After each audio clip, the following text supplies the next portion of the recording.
Life has a strange way of shaping those who are meant for greatness.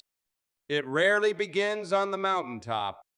No, it starts in the valley where the shadows are deep, where hope seems distant, and where faith is tested. And there's no better example of this than Joseph. Picture this, he's just a boy, full of dreams, full of promise, the favored son of his father. He walks around in his coat of many colors, a symbol of love and distinction. But what happens when favor paints a target on your back? His own brothers, flesh and blood, burn with envy. They don't see him as a brother anymore. They see him as a problem. And when jealousy festers, it turns into something dangerous. One day, they see their chance. They strip him of his coat, rip away his dignity, and throw him into a pit. Not just a hole in the ground, but a dark, empty place where no light touches, where dreams seem like foolishness. And as Joseph sits there, abandoned, helpless, he can hear their voices above him, laughing, plotting, deciding his fate. Now imagine just hours ago, he was home, safe, dreaming of his future. And now, he's a prisoner waiting for whatever comes next. That's how fast life can turn.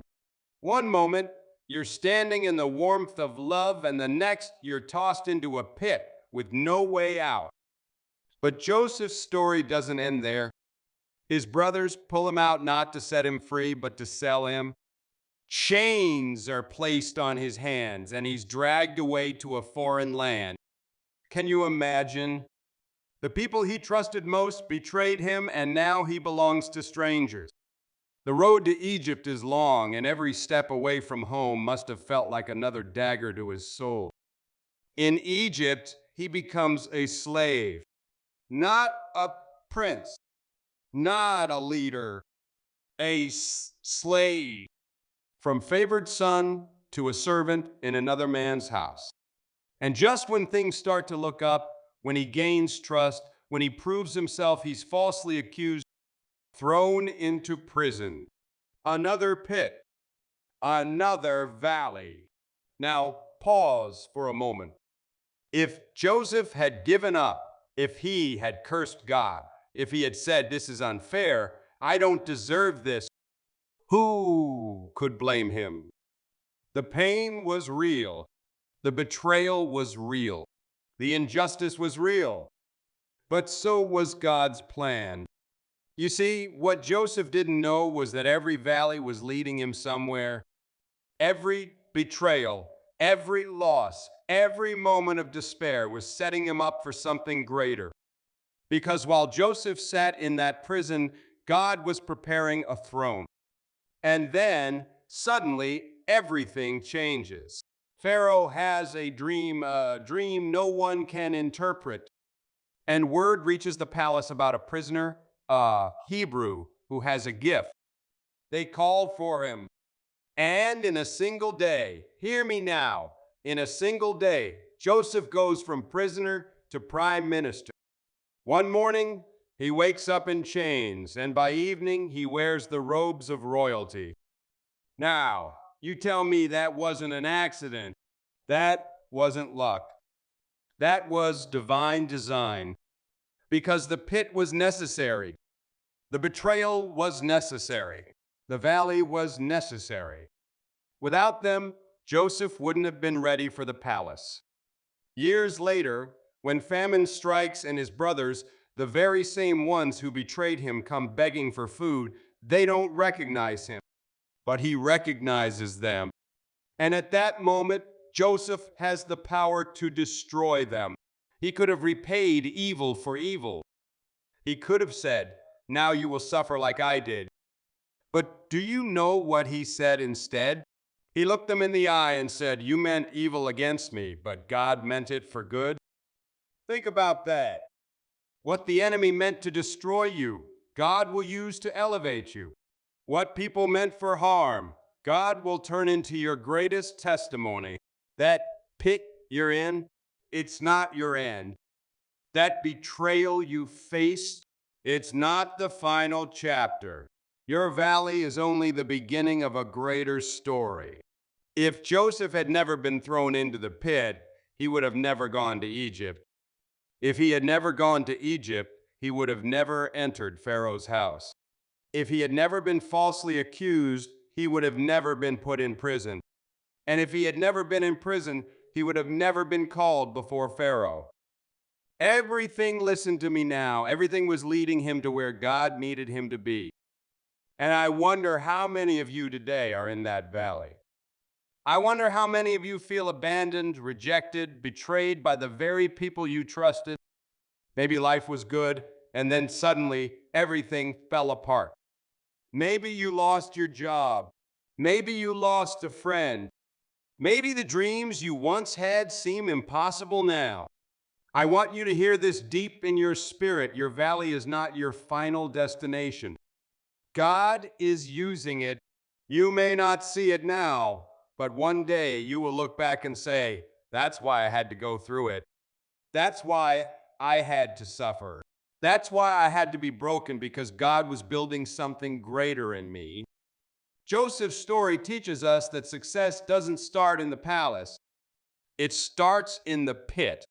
But the pit is not permanent. The valley is not where you stay. It's where you pass through. And when God lifts you up, because he will, when he turns your pain into purpose, when he brings you out of that valley, you'll understand why you had to go through it. And when you do, you'll say the same words Joseph said. What the enemy meant for evil, God meant for good. Life doesn't hand crowns to just anyone. No one wakes up one morning and suddenly becomes great. No, there is a process. There is a journey. And more often than not, that journey takes you through valleys so low that you wonder if you'll ever rise again. Just look at David. We know David as the mighty king, the man after God's own heart, the one who slayed Goliath. But before the throne, before the victory, before the songs of praise, there was the valley. And not just one, but many. David wasn't born into royalty. He wasn't the son of a king. He was a shepherd boy. And not just any shepherd boy, the least important one in his own family. While his older brothers stood tall and strong, admired and respected, David was out in the fields, unseen, uncelebrated, tending sheep. Imagine that. Day after day, night after night, alone in the wilderness, watching over animals. No one clapping for him. No one telling him he had a great future. Just him, the stars, and God. And that's where God began shaping him. See, people think great warriors are made in battle. No, they are made in the unseen places, in the quiet struggles that no one else notices. Before David ever held a sword, he held a slingshot. Before he ever faced an army, he faced lions and bears. And there was no audience, no applause, no one watching. It was just him and the danger before him. And when that lion came for his sheep, David didn't run. When that bear roared, David stood his ground. Why? Because even in the valley, he was preparing for something greater. But his family didn't see it. His father didn't see it. When the prophet Samuel came looking for the next king, Jesse lined up his sons, all except David. They didn't even consider him. They left him out in the fields, forgotten, unimportant. Have you ever felt that way? Have you ever felt overlooked, like no one sees your worth? Like no matter how hard you try, no one believes in you? That was David. But listen to me, when man forgets you, God remembers you. When people pass you by, God is setting you apart. Because when Samuel saw David, God said, that's the one. Not the strongest, not the tallest, not the most impressive by human standards, but the one whose heart was right, the one who had been faithful in the valley. And even after being anointed, even after knowing he was chosen, do you know what happened next? He went back to the fields, back to tending sheep. back to the valley. Because even when you're called, there's still a process.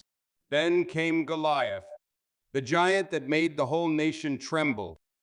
The soldiers of Israel, mighty men with years of training, wouldn't dare face him.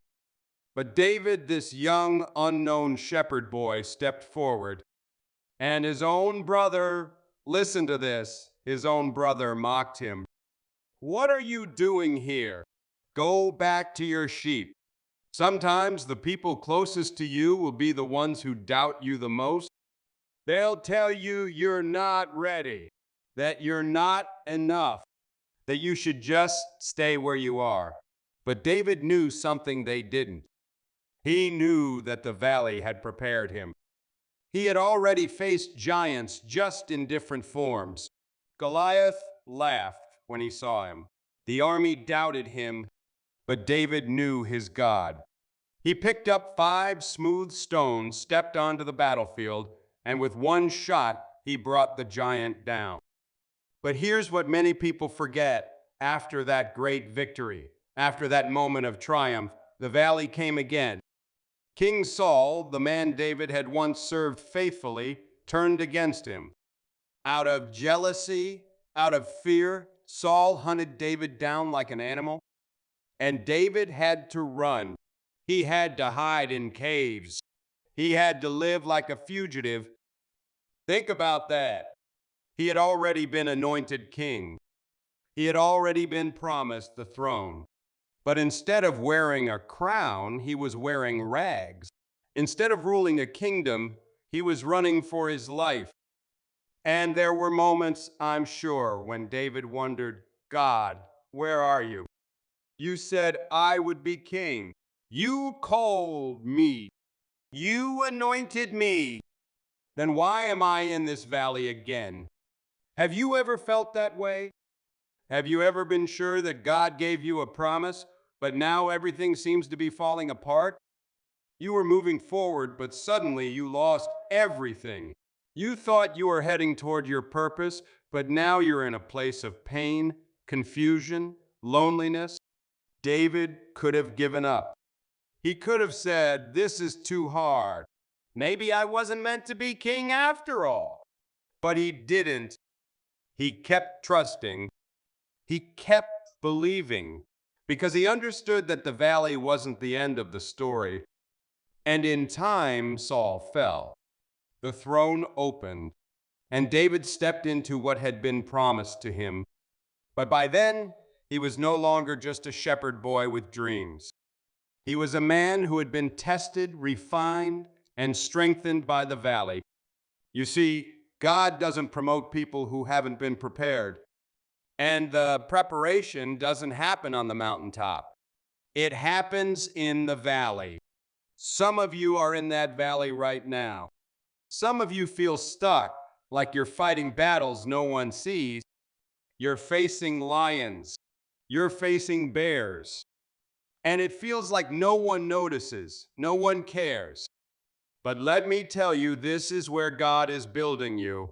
This is where He is preparing you for something greater. Because when the time comes, when you stand before your Goliath, you won't be afraid. When the world says, you're not ready, you'll say, I've been ready. God has been preparing me for this my whole life. And one day, when you step into your purpose, when you walk into the promise God has for you, you'll look back at your valley, at every tear, at every struggle, at every lonely night, and you'll say, now I see, now I understand. Every battle was worth it, because without the valley, I wouldn't be here. There's something about the valley that prepares a person for greatness. It's not the mountain, not the throne, not the applause that makes a man strong. It's the struggle, the hardship, the pain of the valley. And no one understood that better than Paul. Paul wasn't always Paul.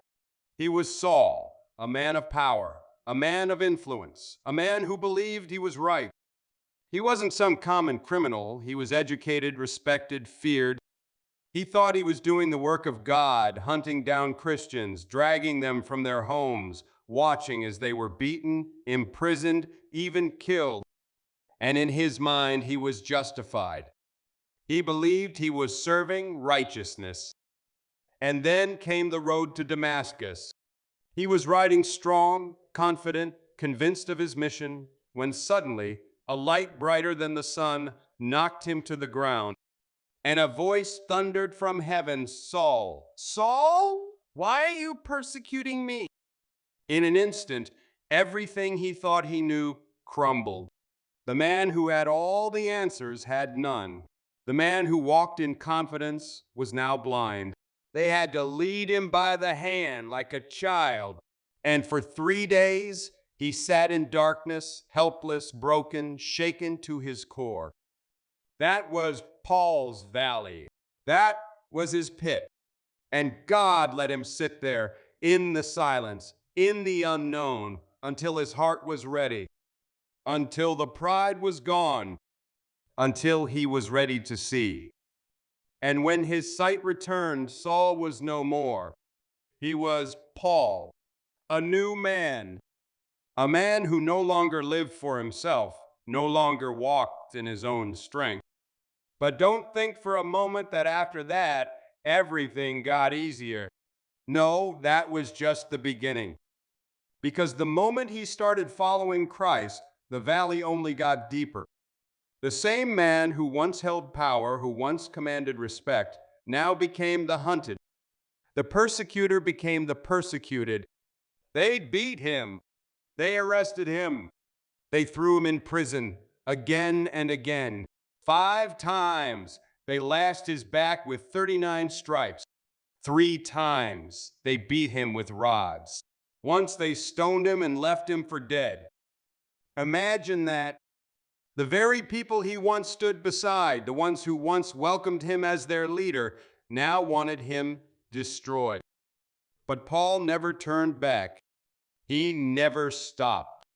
Shipwrecked, stranded, chased, betrayed, hungry, cold, nothing stopped him. Because Paul understood something that too many people forget: trials don't mean God has abandoned you. The valley doesn't mean the promise is gone. No, the valley is the preparation. The pain is the training ground. The suffering is what builds you, refines you, strengthens you. Paul could have quit. He could have said, "This is too much. I didn't sign up for this." But instead, he said something radical. He said, "I count it all joy." Joy? Joy in suffering? Joy in chains? Joy in the storm? Yes, because Paul knew something most people don't. He knew that the valley was necessary. He knew that every scar, every wound, every hardship was shaping him into the man God had called him to be. And that's the part we struggle with. We want the mountaintop without the climb. We want the victory without the battle. We want the testimony without the test. But that's not how it works. Paul didn't become great because of the times when life was easy. He became great because of the times when life was hard. He learned to praise God in prison. He learned to trust God in the storm. He learned to keep moving forward when everything in him wanted to stop. And that's what some of you need to hear right now. Because some of you are in that valley. Some of you feel like you've been knocked to the ground, like life has stripped everything away from you. Maybe you're looking around wondering, "God, why? Why am I suffering? Why am I facing this storm?" But hear me today, your valley is not the end of the story. Your prison is not the end. Your pain is not wasted. Just like Paul, God is using it. He's building something in you. He's strengthening you, refining you, preparing you. There's a reason why Paul, after everything he went through, could say, "I have learned the secret of being content in all things." He learned it in the valley. He didn't learn it when things were easy. He learned it when things were hard. He learned it in the suffering, in the struggle, in the storm. And because of that, Nothing could break him. No prison could silence him. No chains could hold him. No storm could shake him. He had been through the fire, and he came out unshaken. And that's what God wants to do in you. He wants to build that kind of strength, that kind of endurance, that kind of faith, because the valley isn't a punishment, it's preparation. And when God finally brings you out, when he lifts you up, when he turns your pain into purpose, you'll look back just like Paul did, and you'll say, now I understand. Now I see. It was all worth it.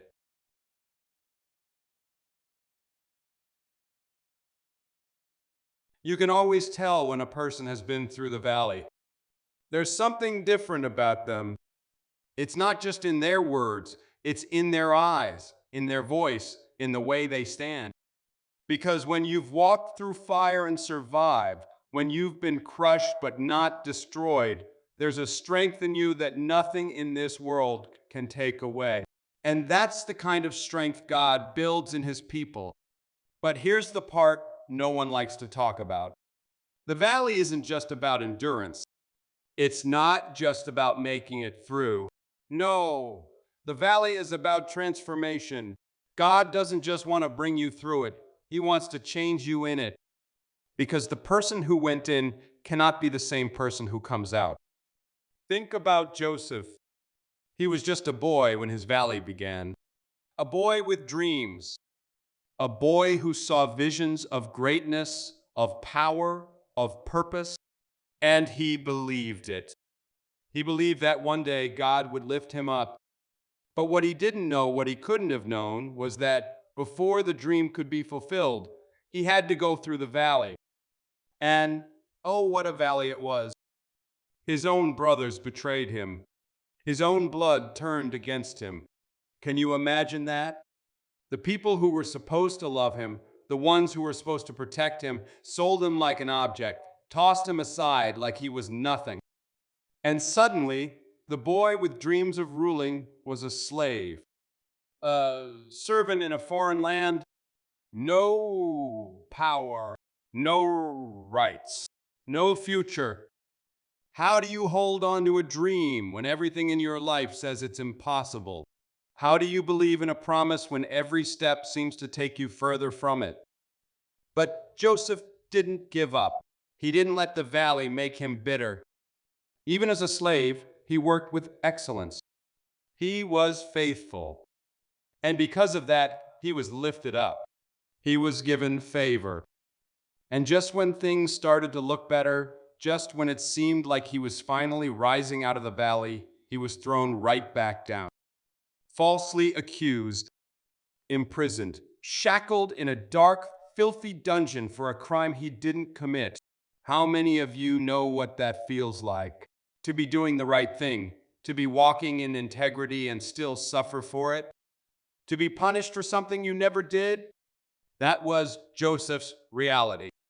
Sitting in a prison cell, year after year, forgotten.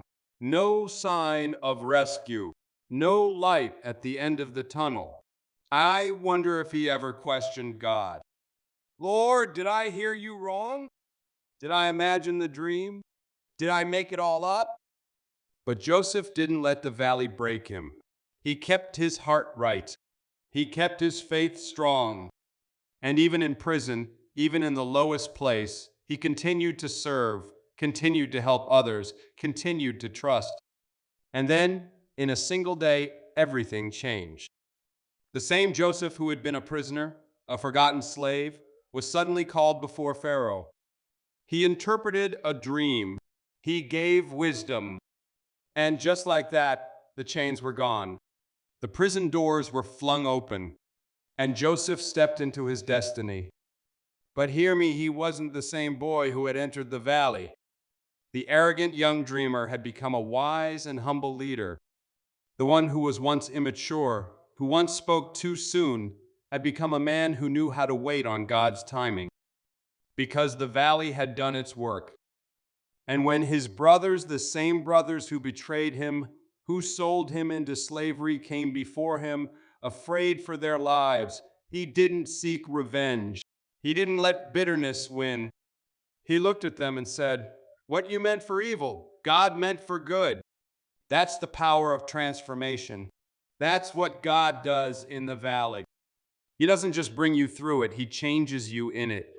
Some of you are in that valley right now. You're asking God, why? Why am I here? Why is this happening? But listen to me, the valley isn't a sign that God has abandoned you. It's a sign that He's preparing you. Because what's coming is too great for the person you are now. He has to refine you. He has to shape you. Because when the time comes, when He lifts you up, when He fulfills the promise, you won't just be walking into your destiny, you'll be ready for it. And just like Joseph, you'll look back at every pain, every betrayal, every dark night, and you'll say, "Now I see, now I understand. What the enemy meant for harm, God meant for good." There's a moment in every valley when you think you can't take another step. A moment when the weight feels too heavy, when the darkness seems too thick, when every door is shut and every way forward looks impossible. And that's the moment right there when the enemy whispers, "Give up. It's over. There's no way out of this." And maybe you've heard that whisper. Maybe you felt the pull to let go, to stop believing, to walk away from the promise because the fight has gone on too long. But listen to me, that's exactly where God does His greatest work. Because the valley isn't where the dream dies. The valley is where faith is tested, where it's refined, where it's proven. The valley is where you find out if you truly believe in the God of the promise, or if you only believed when it was easy. David knew that moment. He knew what it was to stand in the valley and hear the enemy's voice telling him it was over. He had been anointed, chosen, set apart by God. But after the anointing didn't come, the throne after the anointing came the valley. For years he ran. For years he lived in caves, hunted like an animal, a fugitive in the wilderness. He wasn't a criminal, yet Saul pursued him like one. He had done nothing wrong, yet everything seemed to be against him. Can you imagine how confusing that must have been? He was supposed to be king. God had already declared it. The oil had already been poured. But instead of ruling, he was hiding. Instead of sitting on a throne, he was sleeping on the ground, looking over his shoulder, waiting for the next attack. And I wonder if there were nights when he lay awake, staring at the cold stone ceiling of that cave, asking God, "Did you forget about me? Have you changed your mind?" But God hadn't forgotten. God hadn't changed His mind. He was preparing him, because you don't step into a calling like David's without first walking through the valley. You don't sit on a throne until you've learned how to handle the wilderness. David was chosen as a king, but he was trained as a shepherd. And it was in that field, alone, unseen, forgotten by men, that he learned the lessons that would shape his destiny. That's where he learned to fight first against lions and bears before he ever faced Goliath. That's where he learned to trust God, where he learned to hear His voice. And that's the part of the story people forget. We love to talk about David and Goliath. We love to preach about the boy who took down a giant with just a sling and a stone. But that victory wasn't won in the valley of Elah. It was won in the wilderness.